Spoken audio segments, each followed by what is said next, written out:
لي وأصحابي كرامين أئمتي بهم يغفر الغفار ذنبي وجلتي.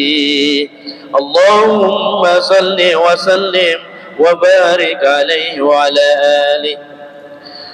الفاتحة إلى روح سيدنا وحبيبنا وشفيعنا رسول الله محمد بن عبد الله وعلى آله وأصحابه وأزواجه وذريته وأهل بيته أجمعين، خصوصا إلى روح سيدنا أحمد بن عيسى المهاجر الفقيه المقدم محمد بن علي وعليه وجميع سادات علي وعليه أصولهم وفروعهم، وإلى حضرة النبي محمد صلى الله عليه وآله وبارك وسلم. الفاتحة. أعوذ بالله من الشيطان الرجيم. بسم الله الرحمن الرحيم. الحمد لله رب العالمين الرحمن الرحيم مالك يوم الدين. إياك نعبد وإياك نستعين.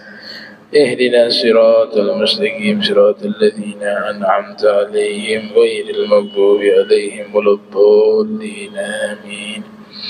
السلام عليكم ورحمة الله وبركاته. الحمد لله رب العالمين. اللهم صل وسلم على سيدنا محمد مفتاح باب رحمة الله عدد ما في علم الله، صلاة وسلاما دائمين متلازمين بدوام ملك الله وعلى آله وصحبه ومن والاه. أما بعد، سبحانك لا علم لنا إلا ما علمتنا إنك أنت العليم الحكيم. ربي اشرح لي صدري ويسر لي أمري واحلل عقدة من لساني يفقهوا قولي وسدد لساني واهدي قلبي بحق سيدنا محمد صلى الله عليه وآله وبارك وسلم. يا من هو في علوه كائن، يا من هو في فعل حميد، يا من هو في مجده متين. اللهم أكرمنا بنور الفهم وأخرجنا من ظلمات الوهم وارزقنا فهم النبيين وحفظ المرسلين وإلهام ملائكة المقربين. ربنا زدنا علما وفهما وعقلا يا أكرم الأكرمين بحق سيدنا محمد خاتم الأنبياء والمرسلين يا رحمن يا رحيم. وصلى الله على سيدنا محمد وعلى آله وصحبه وبارك وسلم. والحمد لله رب العالمين. Alhamdulillah, puji syukur kehadirat Allah, salawat salam tercurahkan kepada junjungan mulia Nabi tercinta Sayyiduna wa Maulana Muhammad sallallahu alaihi wa alihi wa sahbihi wa barak wasallam, beserta seluruh keluarga beliau, sahabat beliau dan umat beliau. Yang kami muliakan seluruh imam Masjid Al-Munawwar, wabil khusus Al-Ustaz Jamal mata'anallahu ta'ala bituli hayati wa umrih, wa para habaib, para asatiz yang insyaAllah dirahmati Allah subhanahu wa ta'ala. Masih melanjutkan biografi ulama yang biasa disebut dengan At-Tabari.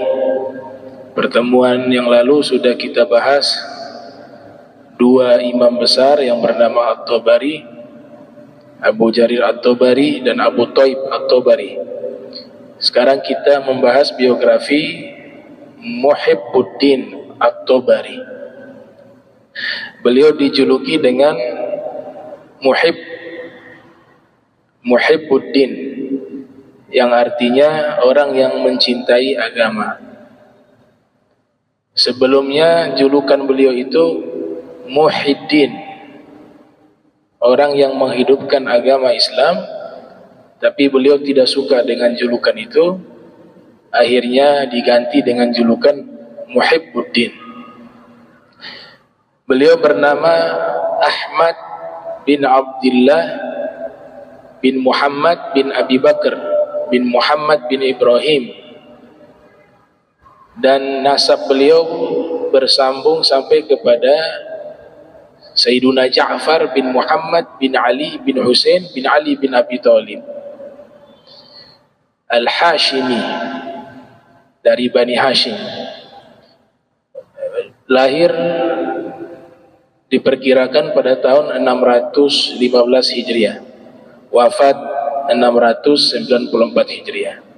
Jadi hidup di masa Imam Nawawi, ya, abad 6 Hijriah, semasa dengan Imam Nawawi, Abu Syamah, dan ulama-ulama besar lainnya. Juga dengan Al-Imam Abdul Mu'min bin Khalaf Ad-Dimyat, sahibul kitab Al-Majjar Ar-Rabih, yang juga hidup di masa-masa tersebut. Nisbat kepada At-Tabari itu sama dengan dua imam sebelumnya, yaitu lahir di Tabaristan. Tabaristan di wilayah Persia. Maka dinisbatkan tempat di mana beliau dilahirkan dengan At-Tabari, nisbat kepada tempat beliau lahir di Tabaristan. Dan beliau juga disebut di belakang nama beliau Asy-Syafi'i, yang artinya beliau termasuk ulama bermadhab Syafi'i, mengikuti madhabnya Al-Imam Muhammad bin Idris Asy-Syafi'i. Bahkan beliau bukan hanya pengikut mazhab Syafi'i, tetapi termasuk ulama-ulama besar di dalam mazhab Syafi'i. Wa qala Al-Hafiz Ibnu Katsir, Al-Hafiz Ibnu Katsir di dalam kitab Al-Bidayah wan Nihayah, atau juga dalam kitab Tabaqat Asy-Syafi'iyah. Jadi Al-Hafiz Ibnu Katsir memiliki satu kitab berjudul Tabaqatu Asy-Syafi'iyah, di mana beliau kumpulkan biografi ulama-ulama besar mazhab Syafi'i. Beliau lahir tahun 701 Hijriah, wafat 774 Hijriah atau 700 Hijriah. Ada yang mengatakan lahir tahun 700 Hijriah, ada yang berpendapat juga beliau lahir tahun 701 Hijriah, yaitu Al-Hafiz Ibnu Katsir. Yang terkenal dari karya beliau adalah tafsir Al-Quran, tafsir Al-Quranil Azim Ibn Katsir. Itu yang sangat terkenal dari karya beliau, selain kitab sejarah Al-Bidayah wan Nihayah. Beliau mengatakan bahwa Syekh Muhibbuddin At-Tabari Al-Makki Asy-Syafi'i, Syekh Muhibbuddin At-Tabari Al-Makki. Al-Makki nisbat ke tempat beliau tinggal. Lahir di Tabaristan, tapi pindah ke kota Makkah, mukim di kota Makkah, sehingga dinisbatkan namanya di bagian belakang juga Al-Makki, yaitu orang yang mukim di kota Makkah Al-Mukarramah. Wa qala Al-Hafiz As-Suyuti, Al-Imam As-Suyuti yang lahir tahun 849 Hijriah, wafat 911 Hijriah, juga menyebutkan tentang Al-Imam Muhibbuddin At-Tabari sebagai Faqihul Haram, seorang ahli fikih di tanah suci di zamannya. Al-Makki Asy-Syafi'i, Al-Makki Asy-Syafi'i, bermukim di kota Makkah, bermazhab Syafi'i. Wa yuqal fi nisbatihi aidan al-Makki nisbah ila Makkah al-Mukarramah, haitsu innahu wulida bi Makkah wa nasha'a biha, wa qad nasaba ila Makkah al-Hafiz Ibnu Katsir wa Suyuti wa ghairuhuma. Ada yang berpendapat beliau ini asli Tabaristan, keluarga beliau asli Tabaristan, akan tetapi keluarganya ini hijrah ke Makkah dan beliau dilahirkan di kota Makkah. Tapi asal dari keluarganya itu dari Tabaristan. Tabaristan masuk wilayah Persia. Zaman sekarang negara Iran, ya. Kunyatuhu yukna Abul Abbas, diberikan julukan atau kunyah dengan sebutan Abul Abbas. Kalau julukan laqab ya. Kalau kunyah itu nama anak dinisbatkan ke dirinya. Biasanya anak tertua. Abul Qasim, Abu Abdillah. Itu Abdillah nama anak. Abu artinya bapak. Jadi kalau seandainya kita memiliki anak namanya Muhammad, maka kita dipanggil dengan Abu Muhammad, bapaknya Muhammad. Dan itu termasuk anjuran dalam agama kita, sebutan semacam itu. Sehingga ulama-ulama terdahulu menulis kitab tentang masalah kunyah. Seperti karya Imam Al-Hakim menulis kitab namanya Kitabul Kunyah. Dan banyak ulama hadis lainnya menulis kitab tentang membahas masalah kunyah. Beliau berkunyah Abul Abbas, ya, bapaknya Abbas. Ittafaqa ala dzalika aktsaru man tarjama lahu amsalu Zahabi wal Yafi'i was-Subki was-Suyuti wa Ibn al-Imad wa zada Taqiyuddin Al-Fasi kunyatan ukhra wa hiya Abu Ja'far. Kunyah beliau Abul Abbas ini disepakati oleh banyak ulama. Banyak ulama menyebutkan di dalam kitab-kitab biografi bahwa kunyah beliau Abul Abbas. Di antara mereka adalah Imam Az-Zahabi yang lahir 673 Hijriah, wafat 748 Hijriah di dalam kitab beliau. Juga Imam Al-Yafi', Imam As-Subki, ya, Tajuddin As-Subki dalam kitab Tabaqat Asy-Syafi'iyyatil Kubra yang lahir tahun 727 Hijriah, wafat 771 Hijriah. Wa kadzalika As-Suyuti wa Ibn al-Imad. Semua mereka sepakat bahwa kunyahnya adalah Abul Abbas. Ditambahkan oleh Taqiyuddin Al-Fasi, beliau memiliki kunyah yang lainnya yaitu Abu Ja'far. Faqala fil Iqd Ats-Tsamin, di dalam kitab Iqd Ats-Tsamin beliau memiliki dua kunyah yaitu Abu Ja'far dan Abul Abbas. Adapun julukan beliau yang disematkan kepada beliau itu disebutkan beliau dijuluki dengan banyak sekali julukan. Di antaranya julukan beliau adalah Syekhul Haram, guru besar di tanah suci. Kadza qala Al-Yafi' wa Ibn al-Imad Al-Hambali, sebagaimana yang dinyatakan oleh Imam Al-Yafi'i dan Ibn al-Imad Al-Hambali. Karena beliau memiliki makanatuh al-ilmiyah wa tabakhuruhu fil ulumi diniyah.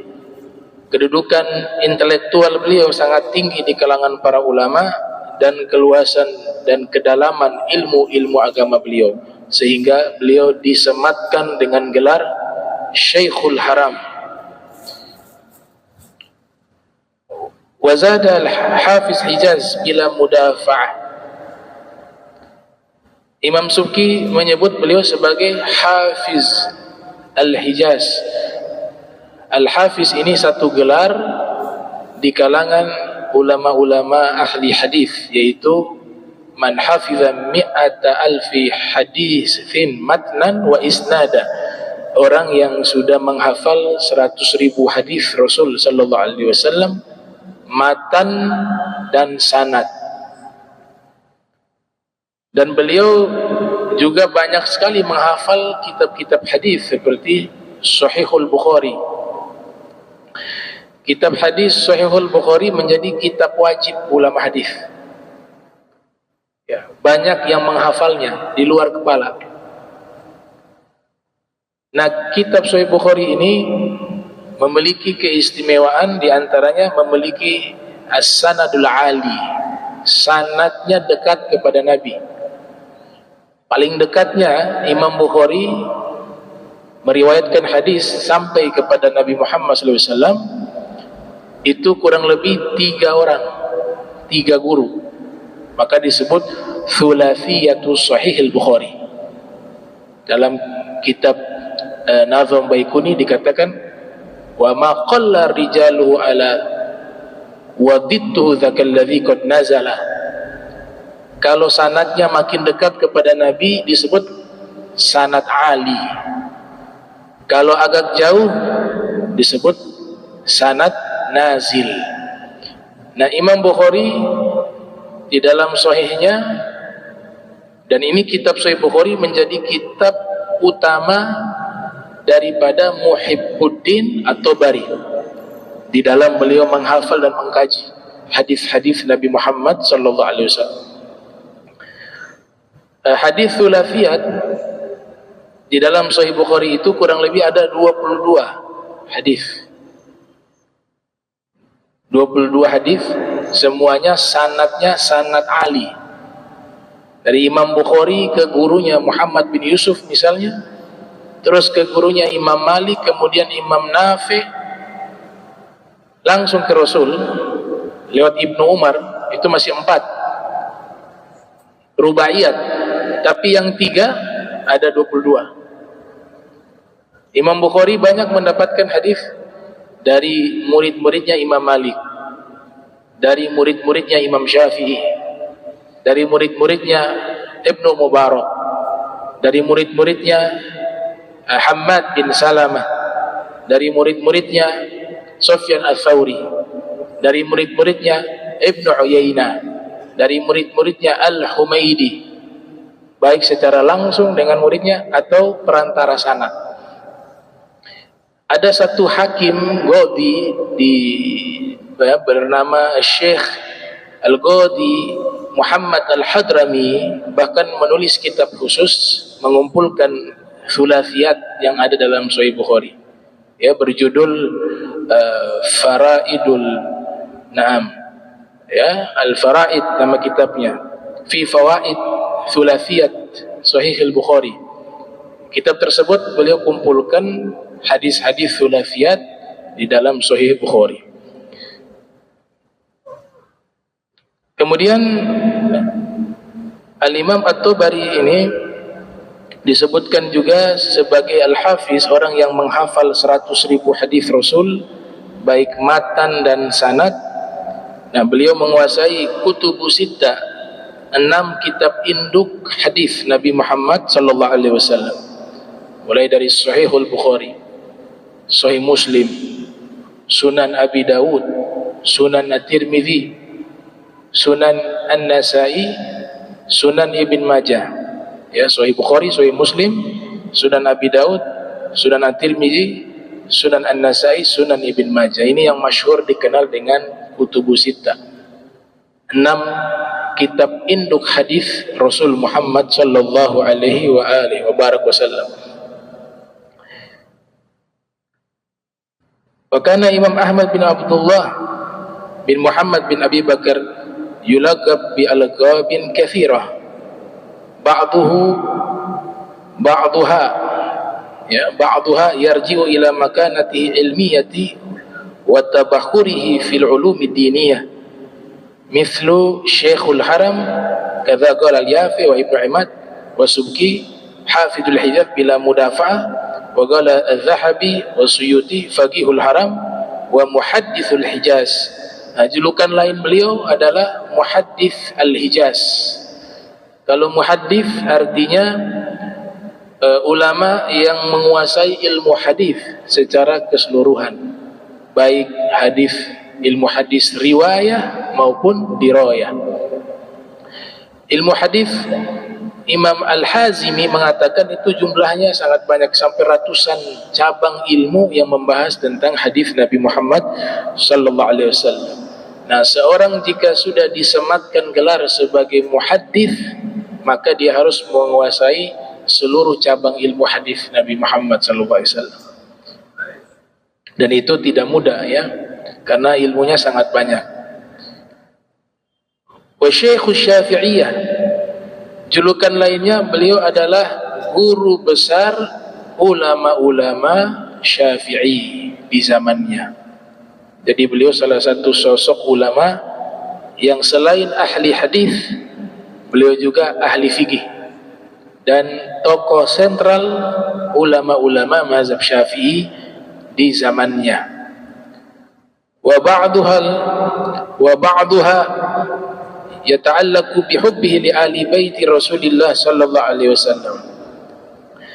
Dan beliau termasuk para pencinta Ahlul Bait, di mana beliau menulis kitab khusus membahas tentang Ahlul Bait Rasulullah Muhammad sallallahu alaihi wasallam. Jadi perintah mencintai Ahlul Bait itu berlaku kepada seluruh kaum muslimin, termasuk zuriyah dari Ahlul Bait juga, atau Ahlul Bait itu sendiri. Sebab kita sholat, di dalam sholat itu di tasyahud akhir wajib kita salawat kepada Nabi. Kemudian ditambahkan dengan keluarganya, wa alih. Di sini keluarga Nabi, ulama mengartikan ada dari sisi pengharaman zakat, yaitu mereka adalah orang-orang beriman dari Bani Hashim dan Bani Muttalib. Ada sebagian ulama mengartikan kata Ali di situ keluarga Nabi dari aspek kekeluargaan lewat pernikahan, yaitu istri-istri Nabi.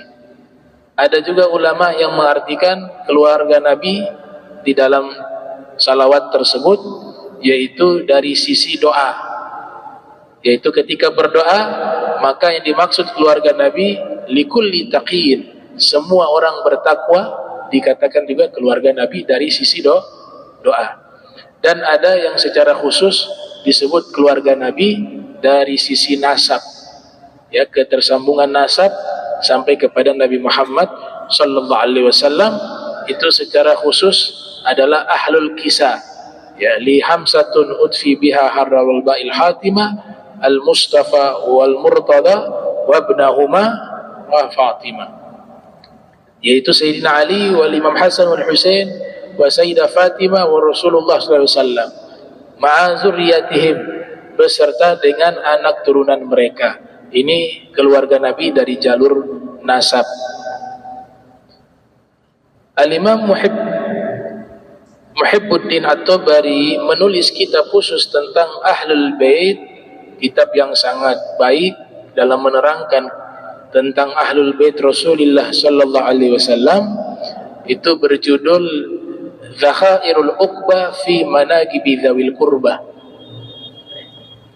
Kemudian dikatakan juga bahwa ya beliau secara nasab memang memiliki garis keturunan kepada Al-Imam Husain bin Ali bin Abi Thalib Al-Hashimi, sebagaimana yang sudah diterangkan tadi.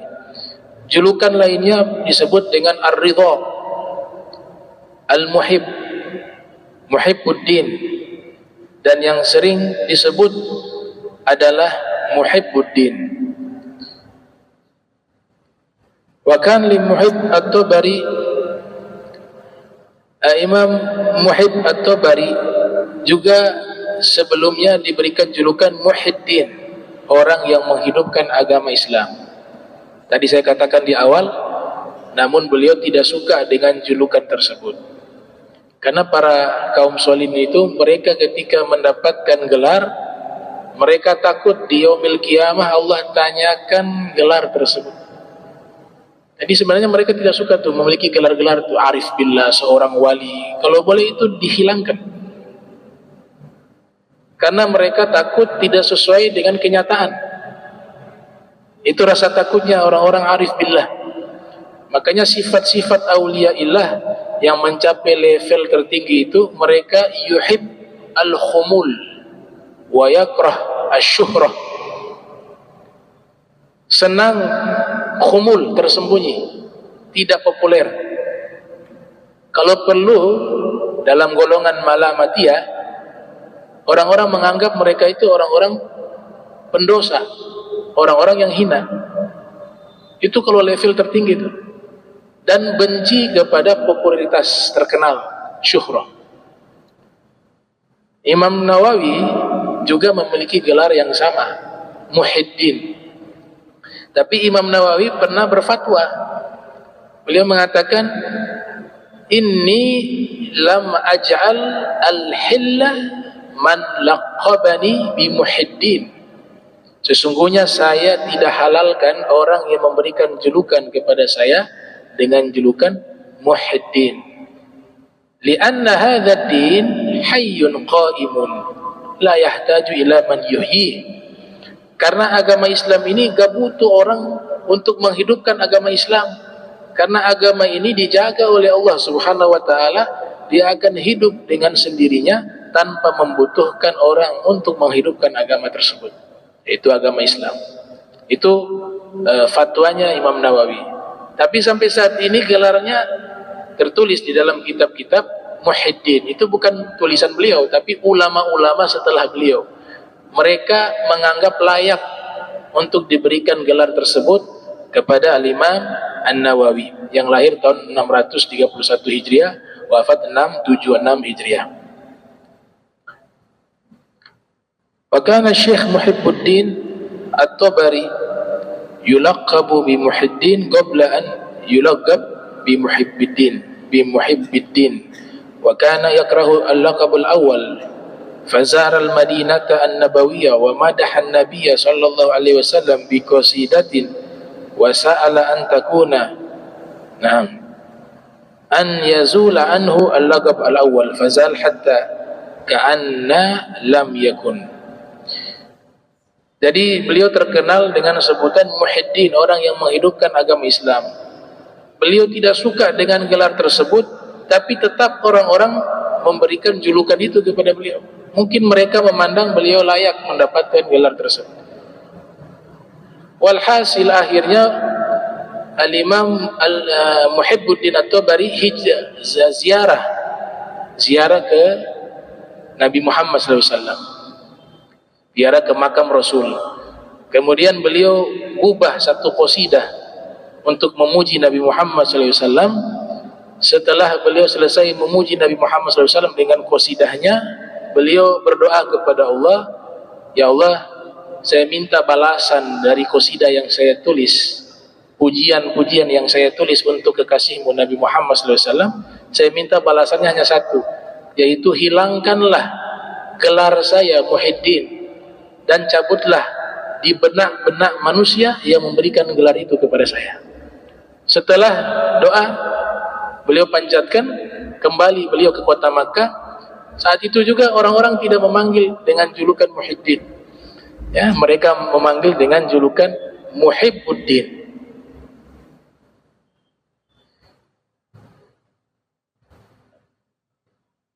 As-sahih alladhi alaihi aktsarul muarrikhin wa dzakaru Ibnu Imad fi Sakarati Dzahab. Ibnu Imad menyebutkan dalam kitab Sakarati Dzahab bahwa sesungguhnya beliau dilahirkan pada tanggal 27 Jumadil Akhir tahun 615 wa 615 Hijriah. Wa huwa tarikh al-mudawwan ala makhtutah. Nah, tahun lahirnya ini tertulis di dalam manuskrip tulisan beliau. Jadi ditemukan satu manuskrip tulisan tangan beliau yang sampai saat ini masih terjaga di museum yang ada di Turki. Wa qad nasha'a Syekh Muhibbuddin At-Tabari fi baiti ilmin wa syarafin wa hasabin wa riyasatin. Beliau tinggal di lingkungan ilmu. Jadi keluarganya, ayahnya, paman-pamannya itu ada yang menjadi hakim, ada yang menjadi ulama.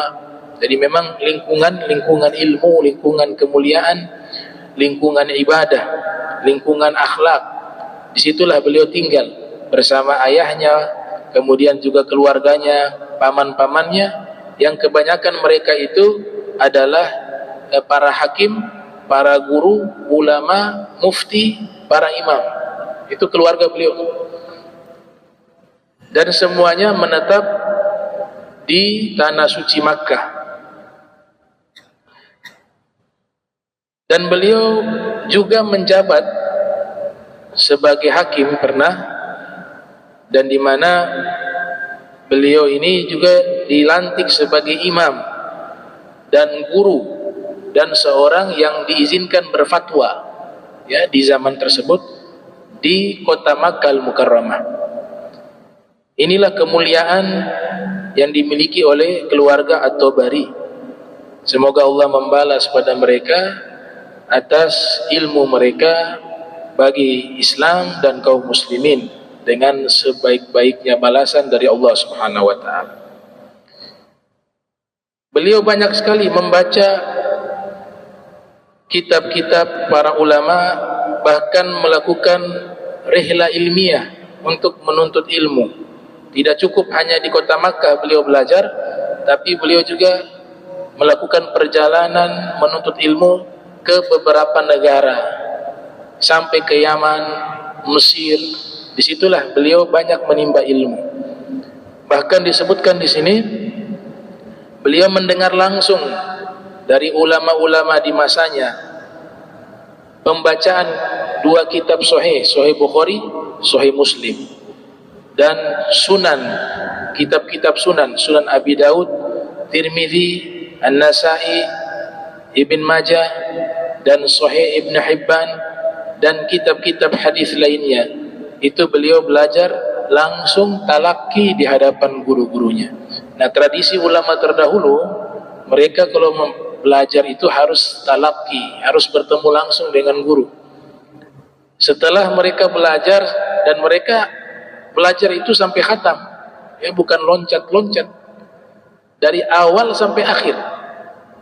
Sudah selesai mereka belajar, tradisi mereka itu yang ditulis oleh Syekh Abdul Wahab Asy-Sya'rani yang lahir tahun 898 Hijriah, wafat 973 Hijriah, di dalam kitabnya Al-Mizanul Kubra. Di situ beliau jelaskan tradisi ulama-ulama terdahulu, kalau sudah menghatamkan satu kitab itu tidak cukup satu kali. Habis itu mereka baca kembali hingga ada yang 20 kali hatam kitab. Ada yang 30 kali hatam satu kitab, belum kitab-kitab yang lain. Bahkan di dalam manaqibnya Al-Imam Abu Ishaq Asy-Syairazi itu disebutkan beliau setiap kali selesai belajar kepada salah seorang guru, beliau kembali pulang ke rumah, pelajaran yang tadi dipelajari diulang-ulang sampai 1000 kali.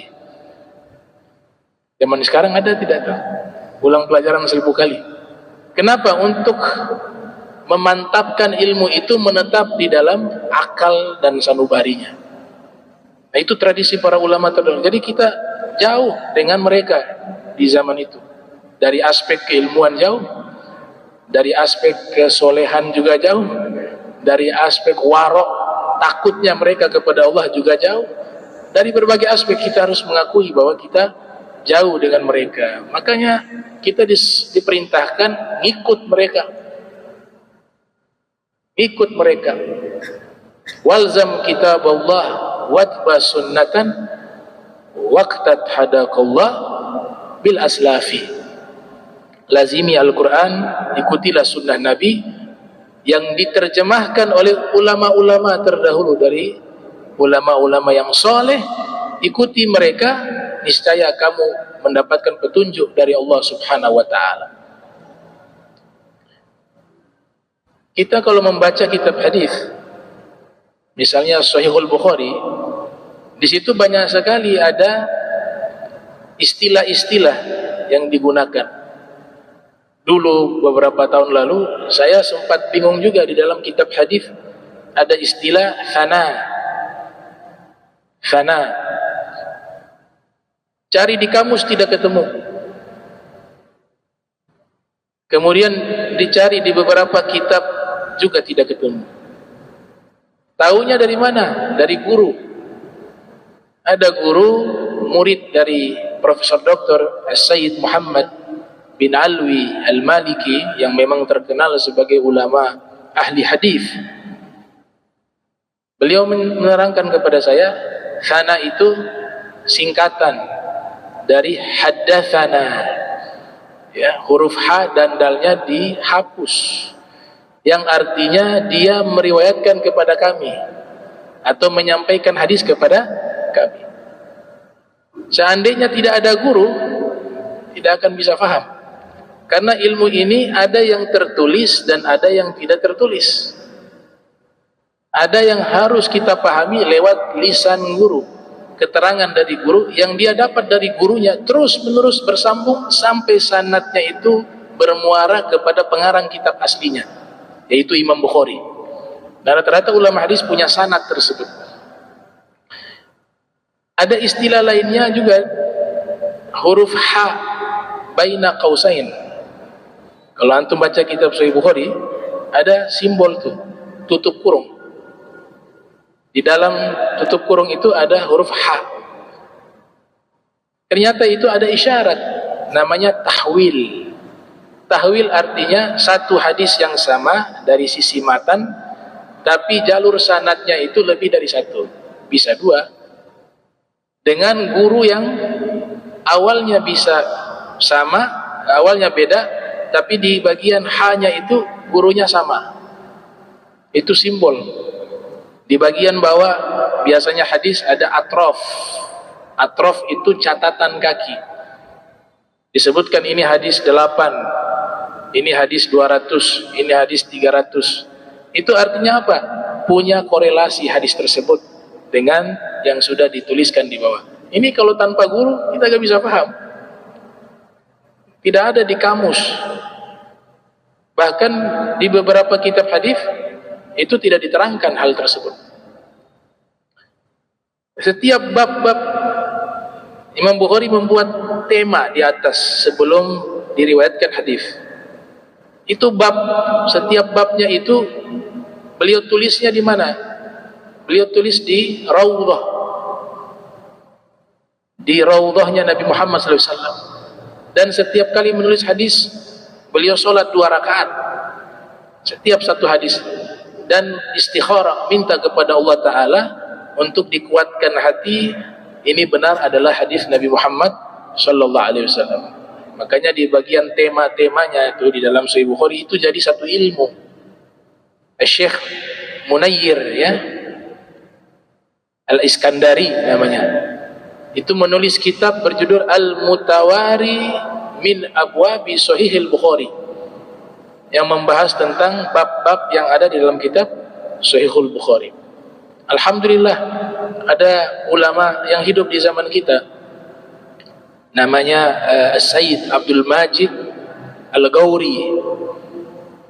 Beliau ini saat ini diangkat jadi guru besar hadis di Malaysia, tapi asli orang India, asalnya orang India, murid daripada Al-Imam Abu Hasan An-Nadwi. Beliau mengumpulkan semua istilah-istilah di dalam kitab-kitab hadis, dan istilah-istilah dan simbol-simbol di dalam kitab-kitab hadis Nabi Muhammad SAW dikumpulkan beliau satu persatu, dijadikan satu kitab.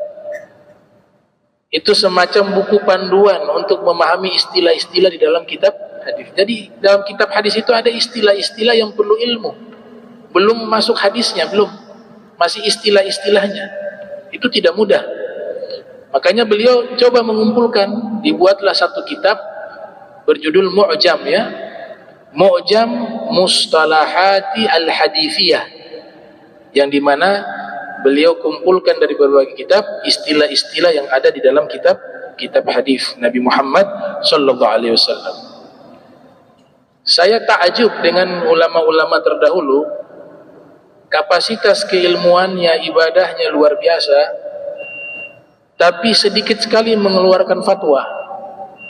Kita kenal istilah Al-Hakim. Al-Hakim pengarang kitab Al-Mustadrak, yang lahir tahun 321 Hijriah, wafat 405 Hijriah. Itu adalah gelar di dalam istilah ilmu hadis, yaitu man ahata bi sunnati wa lam yufti illa yasira. Yang diberikan gelar Al-Hakim adalah orang yang sudah menguasai hadis-hadis hukum, tapi sedikit sekali mengeluarkan fatwa. Itu luar biasa. Beliau sudah layak untuk mengeluarkan fatwa, menguasai hadis-hadis hukum, tapi karena takut salah dalam berfatwa, maka yang keluar fatwa dari beliau yasiro, hanya sedikit. Maka dengan sebab itulah diberikan gelar dengan gelar Al-Hakim, ya, dikenal Al-Imam Al-Hakim. Jadi Imam Muhibbuddin At-Tabari luar biasa. Beliau baca kitab Sahih Bukhari, dihatamkan, bahkan ada sebagian yang dihafal sunnah-sunnah kitab Sunan juga beliau mempelajarinya.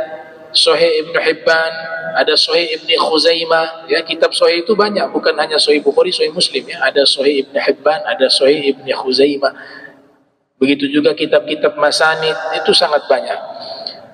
Fa fi Makkah qara ala Syekh Abil Hasan, di kota Makkah beliau membaca kitab di depan gurunya Abil Hasan, kitab Sunan Abi Dawud, Sunan An-Nasai, Al-Wasit lil Wahidi, dan sebagian daripada kumpulan kitab-kitab sahih dari Al-Humaidi, dan kitab Gharib Al-Hadith dari Al-Azizi, dan sebagian kitab Gharib dari Abi Ubaid.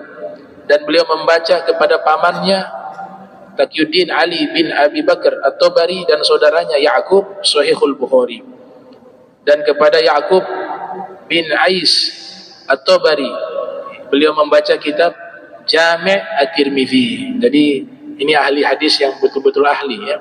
Di antara murid beliau yang sangat terkenal itu adalah Syarafuddin, ya, Abdul Mu'min bin Khalaf. Itu termasuk murid beliau yang mengarang kitab Al-Matjarur Rabih. Dan selain beliau menguasai ilmu hadis baik secara matan dan sanad, baik juga hadis riwayah dan dirayah, beliau juga memperdalam ilmu fikih kepada Syekh Majduddin Al-Qushairi. Dan di Yaman beliau diundang oleh raja di waktu itu.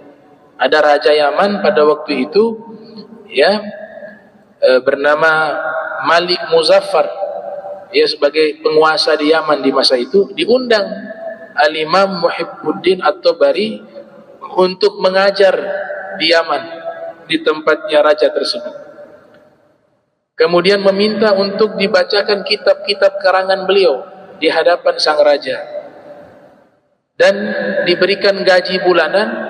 Itu disebutkan di sini khamsina dinaran, 50 dinar per bulan. 1 dinar 3 juta, berarti ya kurang lebih 3 juta, ya, 150 juta gajinya 1 bulan. Masya Allah, ya, untuk mengajar di madrasah milik orang tuanya di kota Makkah. Jadi punya madrasah di kota Makkah, namanya Mansuriyah, Madrasah Al-Mansuriyah. Dan adatnya para ulama itu sama seperti juga adatnya Imam Muhibbuddin At-Tabari, yaitu kesibukan sehari-hari dakwah, kemudian mengeluarkan fatwa, mengajar, ibadah. Itu saja kesaksian para ulama bahwa kesibukan Imam Muhibbuddin At-Tabari hanya sebatas itu, dan menjadi imam di Masjidil Haram di masa itu. Selain imam di Masjidil Haram, jadi pengajar di Masjidil Haram, dan menjadi mufti, guru besar mazhab Syafi'i di zaman tersebut. Al-Imam Hafiz Syarafuddin Ad-Dimyat Abdul Mu'min bin Khalaf wa Ibnu Khubbas wa Ali bin Ibrahim Al-Imam Al-Faqih Mufti Az-Zahid Al-Muhaddith yaqul Abul Yaman Ibnu Asakir, Ibnu Asakir mengatakan bahwa saya tidak pernah melihat Muhibbuddin At-Tabari kecuali beliau itu lagi sholat, atau tawaf di Ka'bah, atau sedang doa, atau sedang mengajar, atau sedang menulis kitab. Jadi kesaksian daripada salah satu ulama bernama Abul Yaman Ibnu Asakir, dia mengatakan, saya mengenal nih Al-Muhib At-Tabari, saya melihat aktivitasnya itu hanya itu. Kalau tidak sholat, tawaf. Kalau tidak sedang tawaf, berdoa. Kalau tidak sedang doa, ya mengajar. Kalau tidak sedang ngarang kitab. Semuanya penuh dengan ibadah kepada Allah Subhanahu wa taala. Beliau wafat pada Jumadil Akhir tahun 694 Hijriah. Wafat di kota Makkah Al-Mukarramah. Dan ini pendapat dari Imam Zahabi di dalam Mu'jamnya, wa Ibnu Katsir di dalam Tabaqatnya, dan Ibnu Imad di dalam kitab Syadharatuz Zahab. dan lainnya dari para ulama. Dan beliau juga menulis kitab sangat banyak dengan waktu yang begitu padat. Dengan kesibukannya, beliau termasuk ulama yang produktif menulis kitab. Di antara kitab yang beliau tulis ada kitab Al-Kuna fi Gharibil Quran, Al-Qabsul Asna fi Kashfil Gharib wal Ma'na, Al-Ahkamul Kubra, Al-Ahkamul Wusta, Al-Ahkamul Sugra, dan kitab Zakhairul Uqba fi Manaqibi Dzawil Qurba. Dan juga ada kitab Ahkamul Sugra, itu kurang lebih isinya ada lebih dari 1000 hadis Nabi Muhammad sallallahu alaihi wasallam. Itu beliau tulis sendiri dengan tulisan, ya, belum ada cetakan kitab, belum ada komputer, tulisan tangan. Dan masih banyak kitab-kitab karangan beliau yang beliau tulis. Di antaranya khulasah, ringkasan daripada Sirah Nabawiyah, dan juga kitab As-Simtuts Tsamin fi Manaqib Ummihatil Mu'minin, tentang biografi istri-istrinya Nabi Muhammad SAW atau ibu-ibunya kaum beriman, yaitu para kita punya ibu nisbat kepada istri-istrinya Nabi Muhammad SAW. Istrinya Rasulullah waktu Rasulullah meninggal haram dinikahi. Kenapa? Karena manzilahnya ibu bagi orang beriman, sehingga siapapun tidak boleh menikahi mereka. Itu hukum khusus untuk Nabi Muhammad sallallahu alaihi wasallam. Dan banyak lagi syair-syair yang beliau tulis. Ada qasidah beliau tulis sekitar 160 bait, yang dimana beliau menulis tersebut memuji kota Makkah dan Madinah.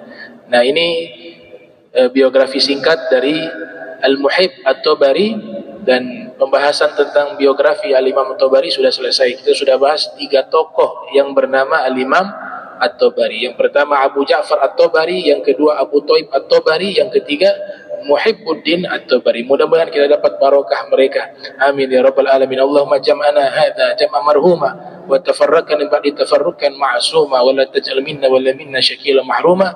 Subhanaka bihamdika asyhadu an la ilaha illa anta astaghfiruka wa atubu ilaik. Wa sallallahu ala sayyidina Muhammadin wa ala alihi wa sahbihi wa baraka wa sallam wa lafu minkum. Wassalamu alaikum warahmatullahi wabarakatuh.